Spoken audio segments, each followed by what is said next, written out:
Hi, everybody. I'm Deacon Dave. I'm layperson Lisa. And welcome to the Deacon Dave and Layperson Lisa show with the Be Healed episode 15 chapter 7 Anatomy of a Whoa. on pages 107 and 1 through 124.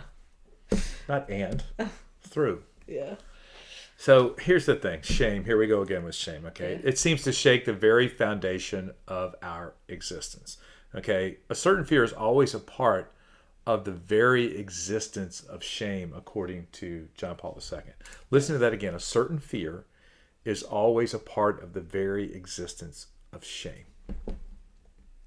Lisa, please. Sorry, I was really letting that soak in. Okay. We live in fear of our shameful past being exposed. Right. We don't want anybody to know, right, what we think is not going to be viewed in a good light, right? Right.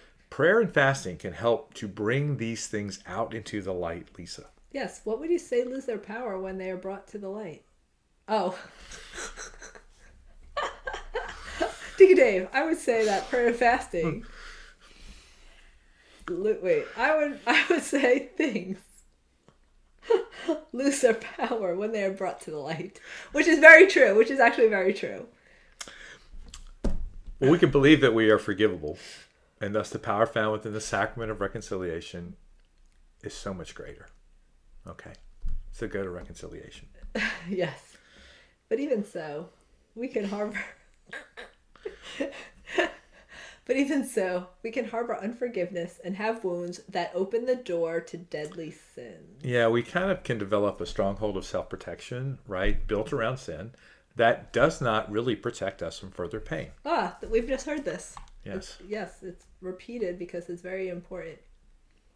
Wounds occur in two general ways: deprivation of love, or through unloving actions that violate our personal boundaries. Yeah, and I've talked to a lot of people who have experienced unloving actions, right, that penetrated their boundaries in really bad ways, right? And so this does create a lot of hurt in that, and just some examples that the book gives of unloving actions: death, divorce, violence, verbal abuse, sexual abuse, abandonment, and the list goes on and on, Lisa, of different things. Yes, and often deprivation of love is most common, but often overlooked. Okay. I thought I said that. You might have. I just wanted to drill the point in. Okay. Well, we have to remember that whenever something happens, our brain is like recording this stuff. Okay. And we are influenced by these things until they are healed. Notice that we're influenced. It doesn't say until we're healed. It doesn't say that we're going to forget about them. Yes. Right. But their influence is what healing takes away. Yes. Okay. And then traumas can create wounds in our soul that can harm us. And they can be like a taste of hell that brings torment to our soul.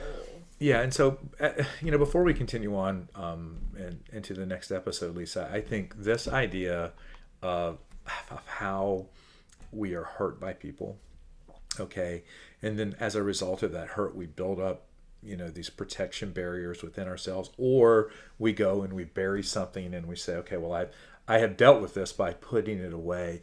None of these are healthy responses by which God is being actively invited in to bring the type of healing that's required for it to be sustainable. The other thing is, when we do this, we think that we're living a full life, but we have become so used to carrying whatever that weight is that we don't recognize anymore what true freedom feels like. And so it's not until it's actually healed or released. So if you're holding on to something, or you've buried it or you've forgotten it, I would encourage you to get with a spiritual mentor and, talk with her about it. Well, and I think that just brings to the point that things lose their power when they're brought to light, when we talk about them, when we share our brokenness and our vulnerability. So I think that when we have that boldness to do that, then there really is healing that can be that's kind of like the catalyst, I think, for healing in a lot of cases. I agree, Lisa. Thank you. I'm Deacon Dave. I'm layperson Lisa. Later. Bye.